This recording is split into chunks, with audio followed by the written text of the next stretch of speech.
Anak, andito ka na pala. Gutom ka ba? Teka, paghahanda ka ng pagkain. Hindi, busog po ako. Kasi po dun po sa pinapasukan ko, libre naman po yung pagkain eh. O yun, kamusta na yun, anak? Ano, nahirapan ka ba? Ha? Kayang-kaya naman po eh. Kaso, hindi ko pa inaasahan na siya pala yung magiging amo ko. Sino? Yung kaklase ko po, si Inigo. Oh, mabait ba? Baka naman salbahe. Nay, mabait po yun. Siya nga po yung tumulong sa akin nung bata pa ako eh. At hanggang ngayon, siya pa rin po yung tutulong sa akin dahil kukunin niya akong tutor niya.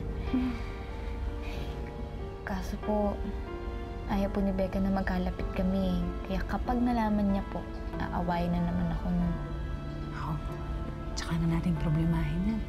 Pagod ka siguro na matulog na tayo. Sige na. Sige po. Ha?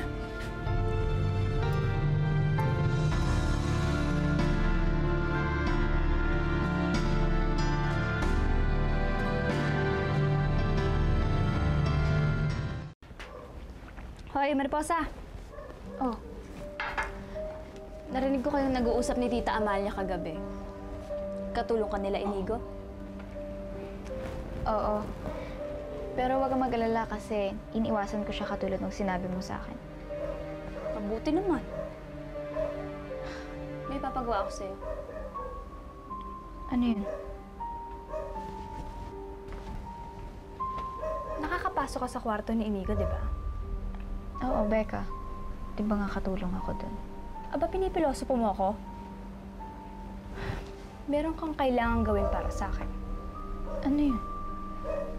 Kailangan ko ng picture ni Inigo. At ikaw ang kukuha nun para sa akin. Becca, hindi naman yata maganda yung pinapagawa mo sa akin. Re-reklamo ka pa. Sus, hoy, higad. Ang liit-liit na bagay lang yung pinapakuha ko sa'yo. Picture lang. Kailangan ko yun eh. Para saan ba kasi yun? Sabi ni Lizzie, kapag meron ka daw gustong tao at nilagay mo yung picture niya sa ilalim ng unan mo bago ka matulog, magkakagusto din siya sa'yo. And I'm going to do that.